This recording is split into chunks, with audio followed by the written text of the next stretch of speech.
A very good morning to you on a beautiful Wednesday. Today we have an interesting guest joining us. That is Charles Nyambe, a man wearing many hats. And good morning once again to the Game Changer. I'm your host, Kaune Kirleng. Good morning, Mr. Nyambe, and how are you? I'm very well, thank you. Good morning, ma'am. I really can't complain. How's Namibia so far?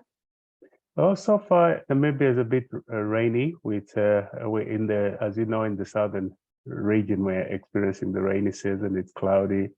Every day we're receiving rain. We are blessed to have rains this time. We are blessed here in Botswana. We are also experiencing those heavy rainfalls. I guess they're not going to cause any harm to us. Wonderful, thank you. As we start, may you kindly, because it is better to do so, I give you the honor. Thank you very much. I do appreciate this opportunity to introduce myself and the opportunity to be aired on AUSC Region 5. My name is Charles Nyambe, and currently I'm the President and Managing Director for the Africa region that is in sports, Special Olympics. Special Olympics is a sport organization for people with intellectual disabilities. So in a nutshell, this is who I am, but I'm going to expand a little more on my bio. But I also want to say that I transitioned from a person that was in operations most of my life in sports, now into strategy. So I've moved to strategy from operations, and those are two different aspects of leadership. So this is who I am, and thank you. If you can take us back where it all started, from maybe your young age.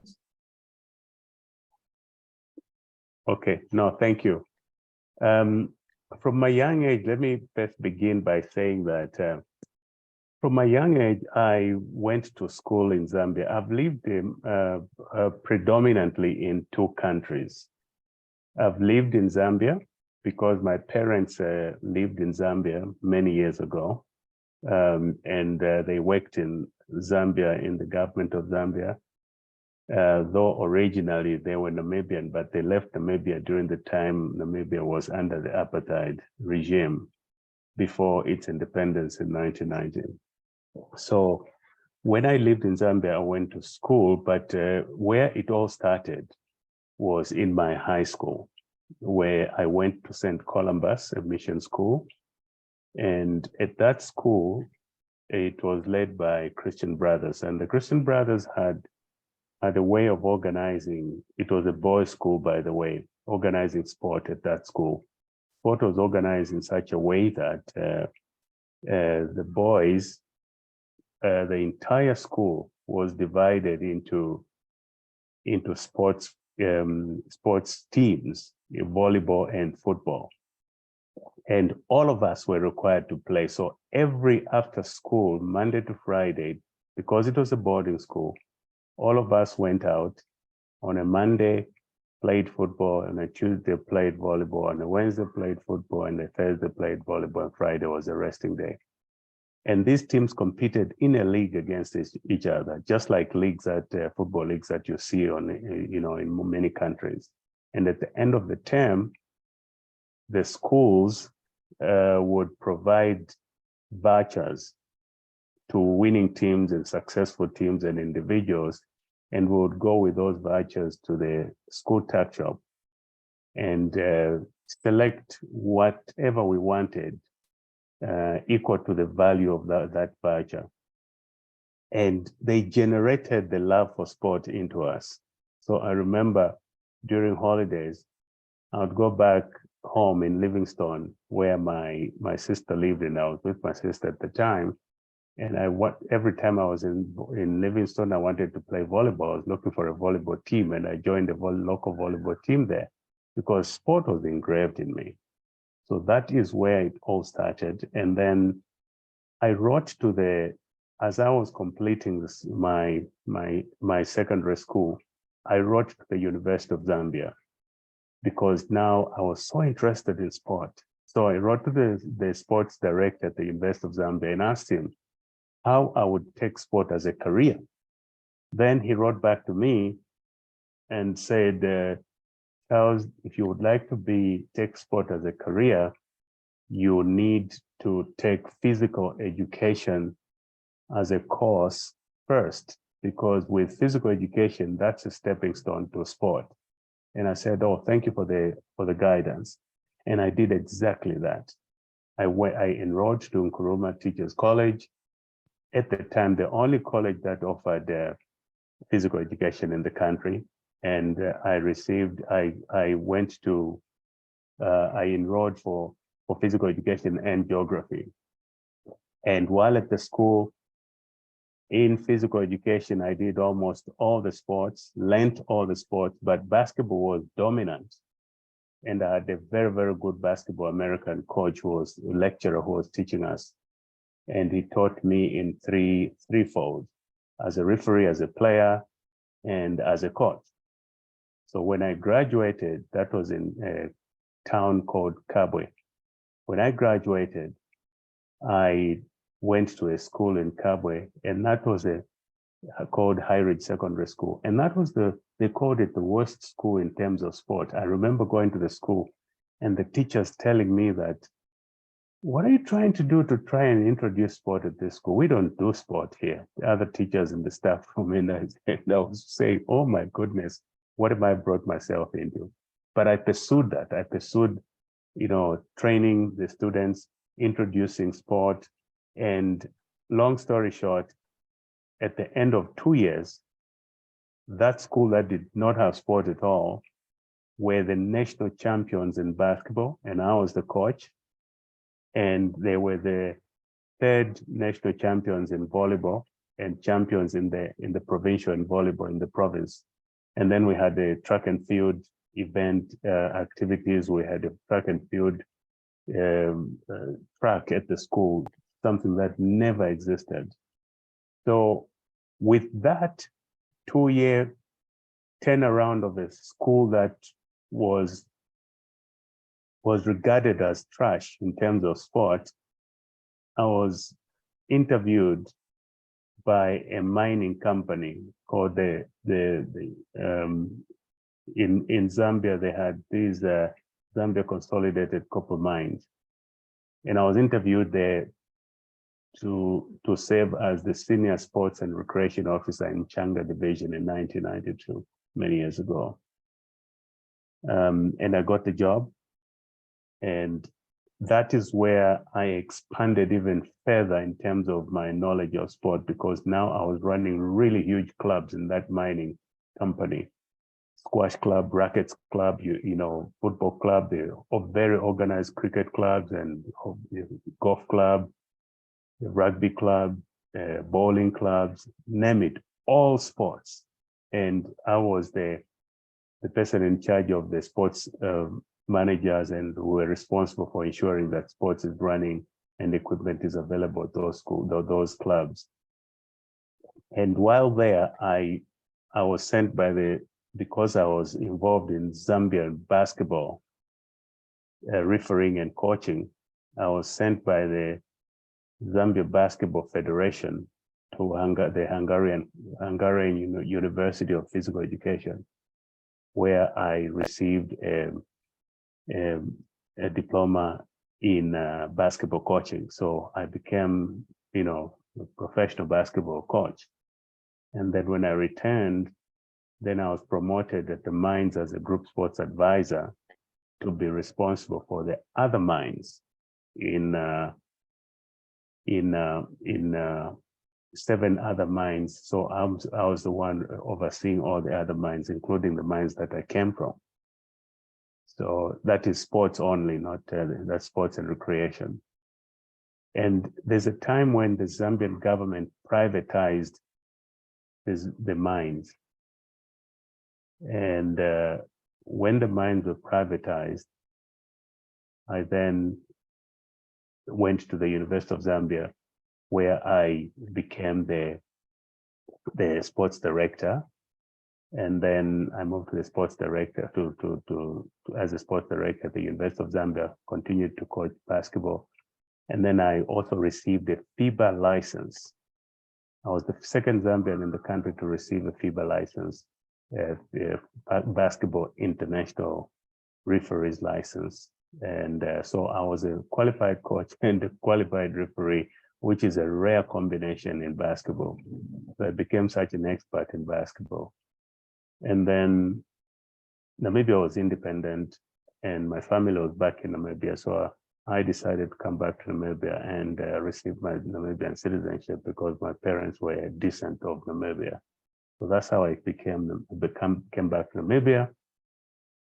And while in Namibia, I achieved other, I was hired and headhunted. First, I volunteered as Special Olympics head coach. And while I was working at the international school as a sports director, and I coached basketball and I coached the national team in Namibia. Then I was headhunted and became the sports manager for the Africa region in Special Olympics, and won several awards like the won the Sport Administrator of the Year by the Sports Commission. And I was appointed as a sports commissioner for 3 years. And then I was appointed by the Minister of Sport to serve on the appeals committee in Namibia. And I founded the Disability Sport Namibia, which was the umbrella sport body for all disabilities in Namibia. So I was the president, founder and president. And then in 2017, I was promoted from sport to be the president and managing director of Special Olympics in the Africa region. And 2021, as you know, recently, 2021, the Sports Commission awarded me the Lifetime Sport Award, the highest award that is provided to a sportsman and sportswomen. And then last year, I was nominated as a finalist by the Sport for Social Change Network in South Africa at SABC, and received the award, Leadership Award in Sport for Lead Like Mandela. So in a nutshell, that was my, that has been my bio in sport. And I can say that I'm living my dream because, as you can tell, right from school, I asked the university to say, how can I take sport as a career?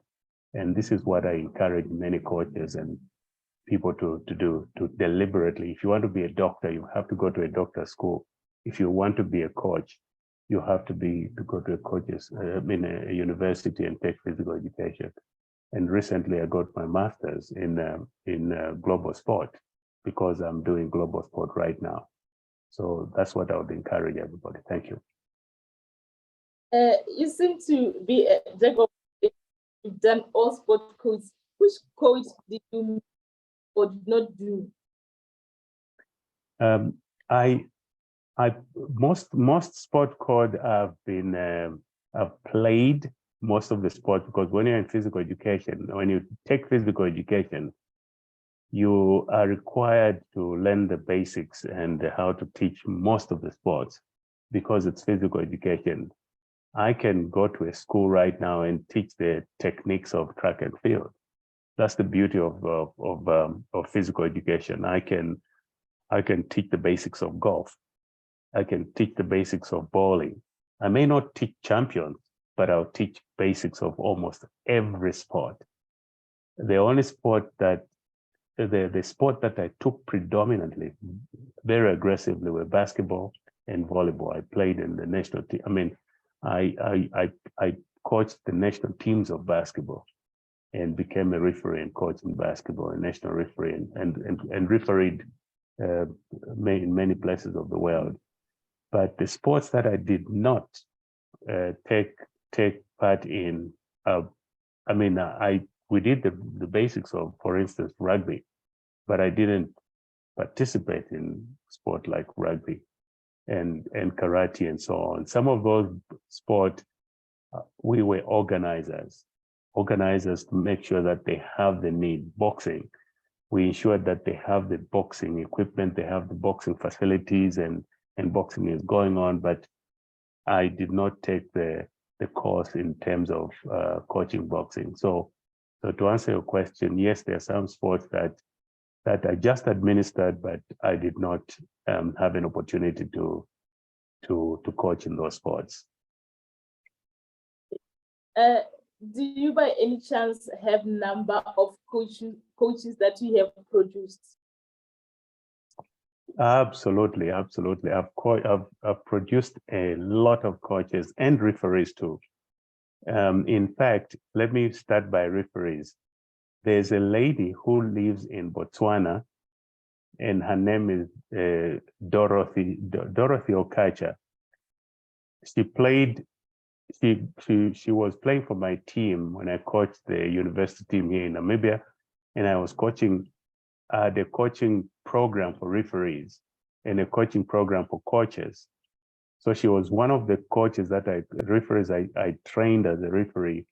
And when she went back to Botswana after she graduated, she received a FIBA international referee license. So today she has a license and she's flying all over the world officiating games in representing Botswana.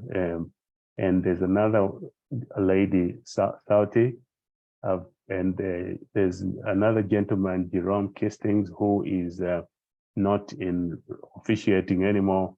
So I produced a number of referees and so many coaches that are coaching basketball today.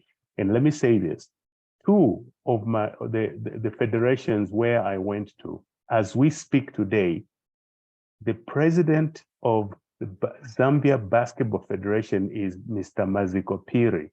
I coached him on the national team, and I coached him as a student at the University of Zambia when I was working there as a sports director. Today, as we speak, he's the current president of the Zambia Basketball Association. And in Namibia, as we speak, the current president of the Namibia Basketball Federation is Mr. Nigel Movita. Him too, I coached him at the University of Namibia. Both of them came through my hands, and they are leading both basketball federations in these two countries. So this is the impact that one can make, and you can look back and look at your legacy and say, this is my legacy for the good job I did. Many of these coaches that I've coached, they come back to me for advice. They come back to me sometimes and say, can coach, they call me coach, by the way. They don't even call me by my name. Many call me coach. They just say, when they meet me, they say, coach, they call me and say, coach, can we meet this weekend? I just want to have a cup of coffee with you. And I go to that cup of coffee in the morning on a Saturday. I sit with them. They say, I just want to let you know and thank you because I just got a promotion at work. And what you taught me on the basketball court, that's what I'm implementing at work. And that's where this promotion is coming from. When I hear those things, I shed tears. And that's why I'm telling other coaches that when you coach, it's not about just providing instruction how to kick the ball or how to bounce the ball. It's about telling them the do's and don'ts. That sport is much more than that. It's discipline. It's doing the right things. So when they know that if you do the wrong thing, the referee will blow the whistle. Similarly, when you are in life, when you do the wrong thing on the street, the policeman will arrest you. So I was associating sport on the basketball court, as I taught them, to lives, their lives that they lead. So many of them are very, very successful today because they're implementing what they learned on the football pitch, on the basketball court, on the sports field. Yeah, indeed, produced lots of stars, and those stars are not even disappointing because they're serving diligently and doing wonders in the world of sports. So let's go for a quick break shortly. Thank you.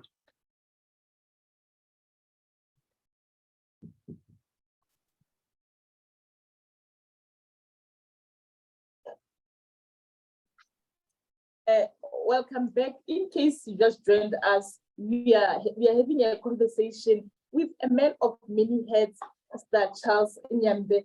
Mr. Charles Nyambe, welcome back. Thank you. Thank you very much. Appreciate it. You said a lot and you are still digesting and digesting. So what are the plans for the year 2023? Thank you very much. I think the year 2023, now that, especially considering that I'm more in strategy and in leadership, I'm looking more at leadership strategies, and one of them is ensuring that I make an impact and support many people that are in sports leadership to understand that as you may notice that I also won that award in Lead Like Mandela. Lead Like Mandela is far too big. I am humbled by that. Because no one can compare to Mandela. But I just want to say that having received that, it's such an honor, and to be a good leader. And this is the message that I will be, basing my sharing with leaders, other leaders, is that being a good leader is first understanding that you have to be a good follower. If you have never been a good follower, or if you cannot follow, if you have difficulties in being a follower, it is very, very difficult to be a leader. So, and also to understand that leadership is more about modeling.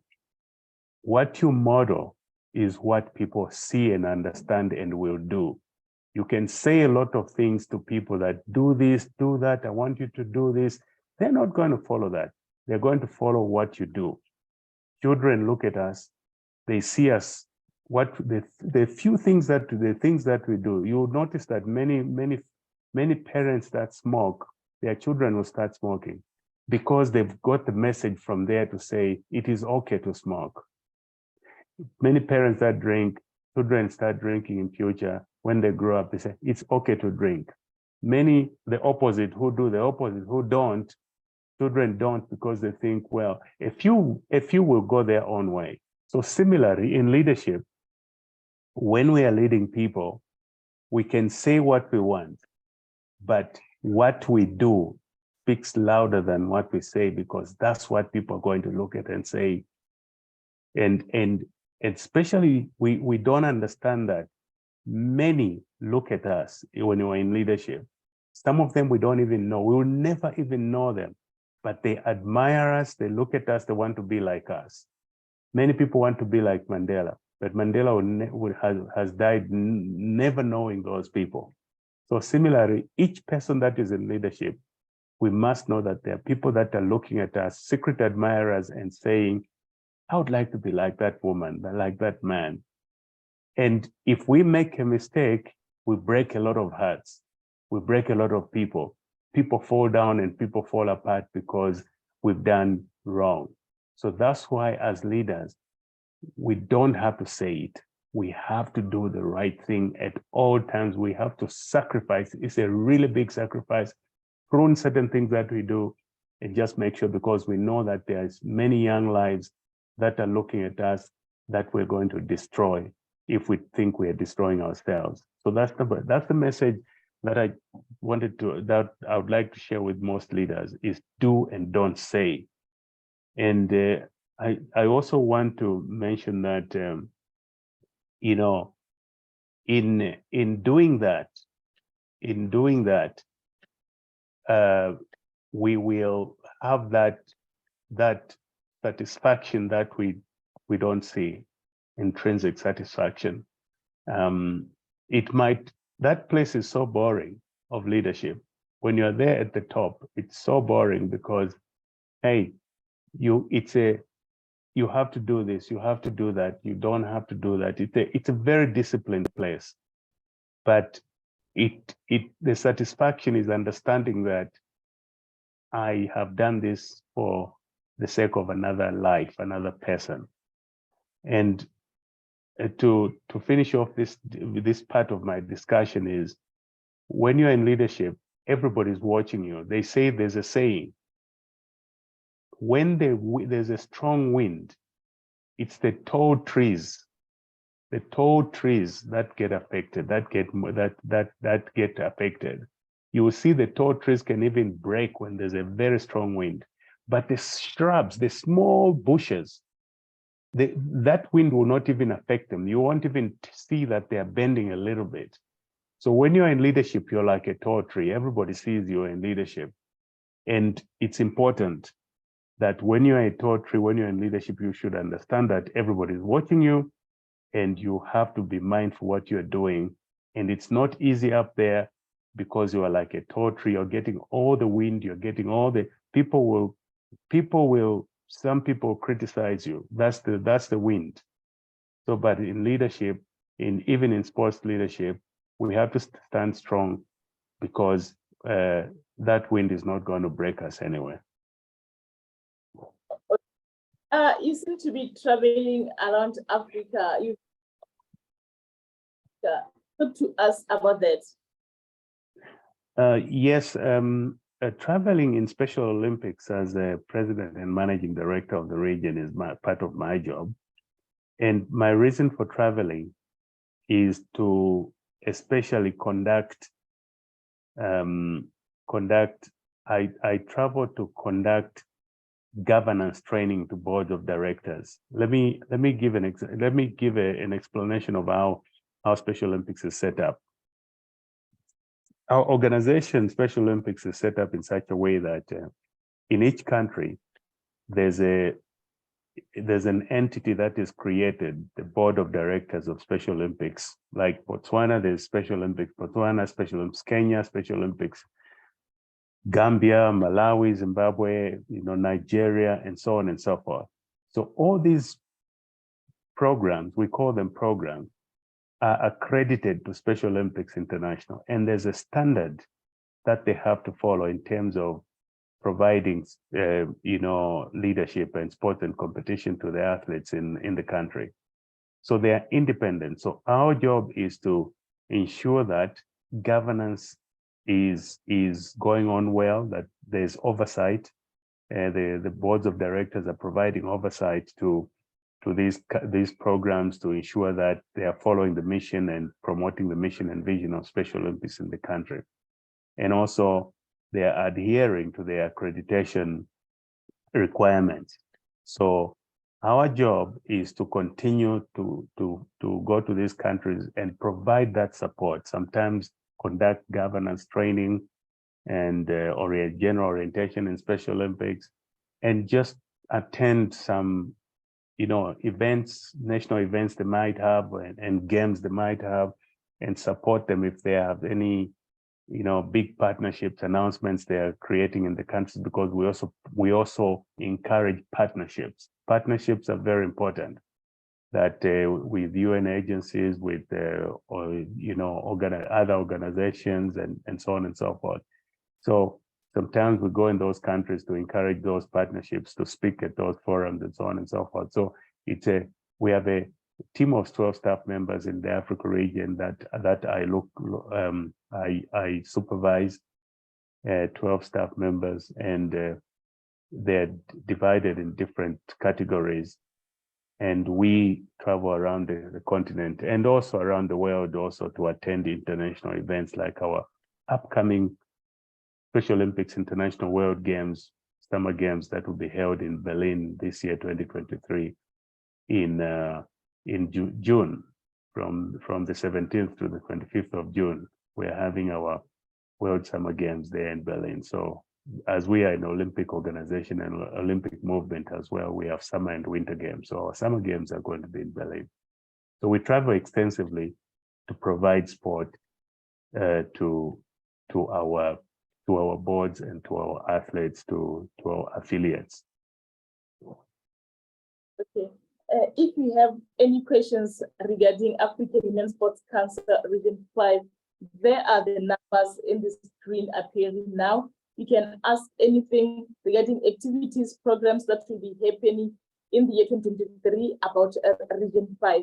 Remember, we are live on the Game Changer with myself, Kaone, and today our guest is Mr. Charles Nyambe. As we continue, Mr. Nyambe, any words of encouragement to upcoming young ones who are inspiring to do what we are doing? Thank you very much for that very, very important and basic question. For the young ones that are, aspiring to do what I'm doing today, I would encourage them to learn the basics.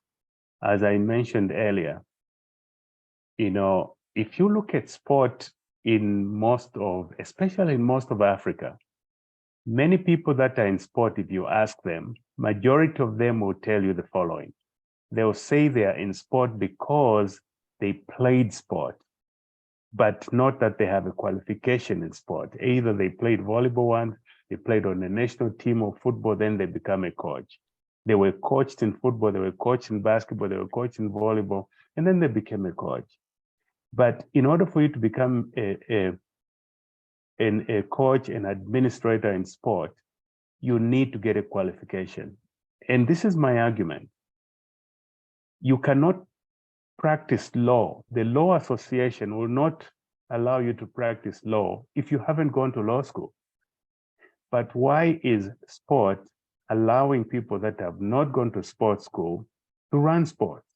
And that's why we're having issues and challenges in sports administration in many sports organizations, because we're having people that are running sport that have no sport background in terms of knowledge that they've acquired from school or from a college. It is critically important that anyone that is aspiring to take a sports career, they must take the route of going to college and taking up sport, either through physical education or sports science or whatever direction they want to go into sport. That is the most critical thing that we need to look at. And I also want to urge governments. Governments are the ones, the lawmakers. And I suggest that just these restrictions they put on law firms and doctors. The government, the health department would not allow anybody that has not practiced, that gone to school as a doctor to serve in the medical field as a doctor, to operate, to practice, to perform surgery. But why are we performing surgery on the sports field when we haven't gone to school, to the school of surgery in terms of sports? That's where the cancer is. If we can understand that getting the qualification is as critical, and governments must regulate that. If governments won't regulate that, we'll continue to have these issues that we have in sport. And the only challenge is that most governments and individuals are taking sport as recreation, to say, hey, it's recreation, let everybody take part. But those that are running and administering sport, yes, everybody else, it's recreation for them. But those that are administering and running sport must be professionals. They must go to school. They must understand how to administer sport. So anybody that would like to go in this door of sport must start where I started. I went to college, I learned, and I was trained, and I qualified.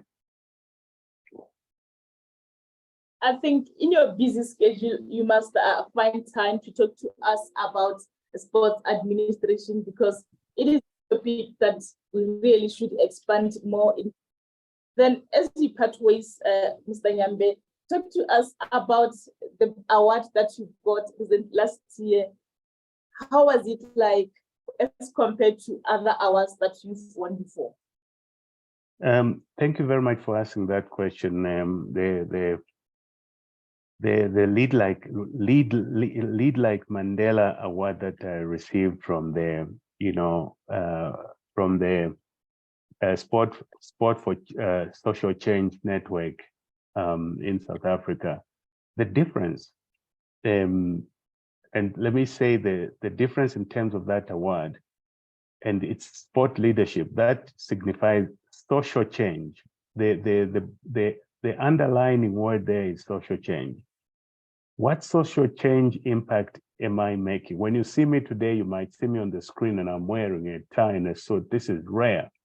I remember when I was a sports director at school, people rarely saw me in an outfit like this. And when it was a day of parents teachers conference where we have to meet parents to talk about the children in terms of physical education, when I was a physical education teacher, I would wear a tie that day. And I remember teachers coming to me and say, "Oh, today you are dressed." And I would say, "What do you mean dressed?" Because they can see that I'm in a tie for the first time in a year. In the whole term for about 4 months, they are seeing me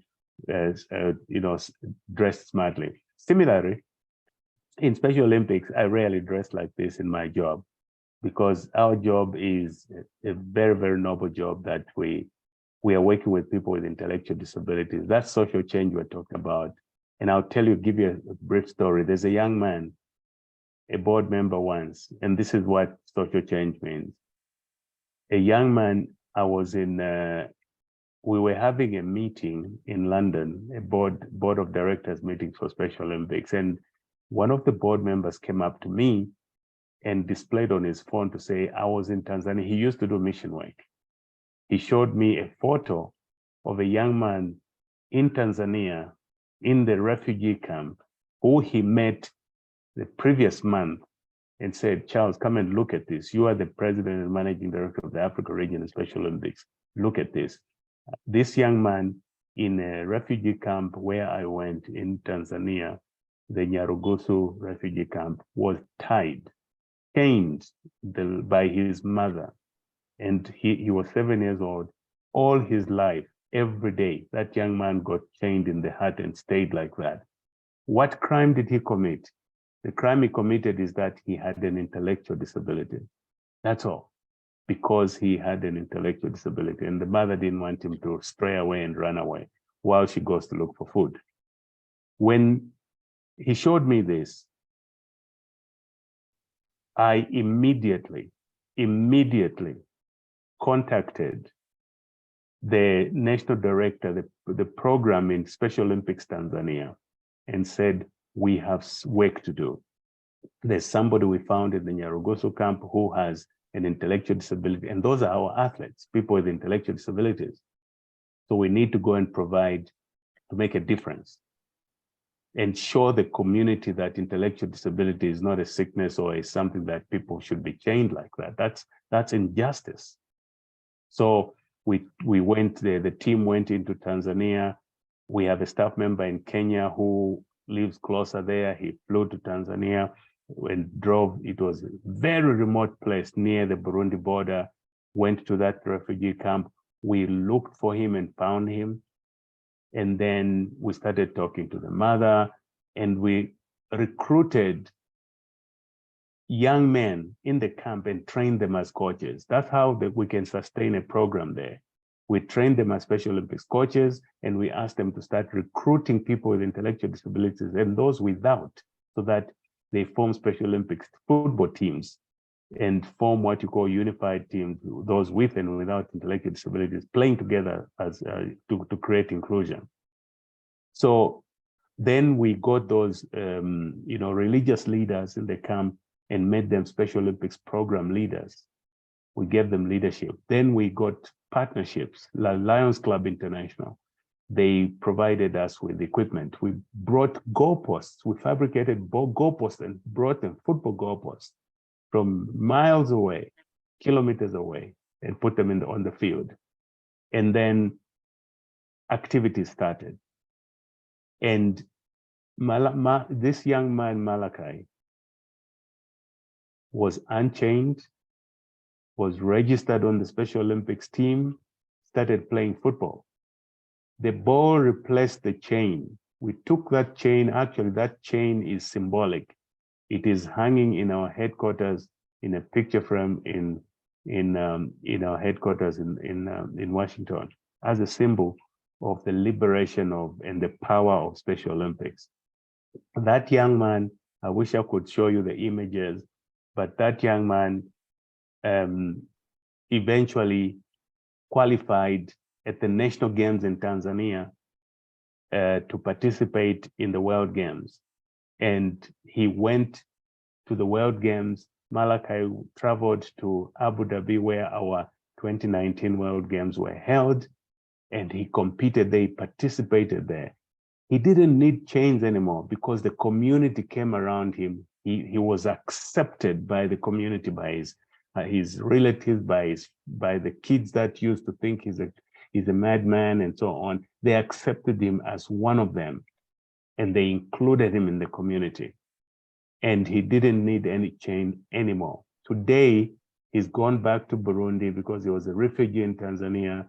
He's gone back to Burundi, living a normal life with his family, with his mother and family, in a normal life, no change, no nothing, though he has an intellectual disability, fully included. Now, there are so many Malachis who may not be chained with physical chains, but they could have those invisible chains that, because they were called stupid at school, they were called names at school by even their own families, they were told they have been bewitched, that's why they look like that.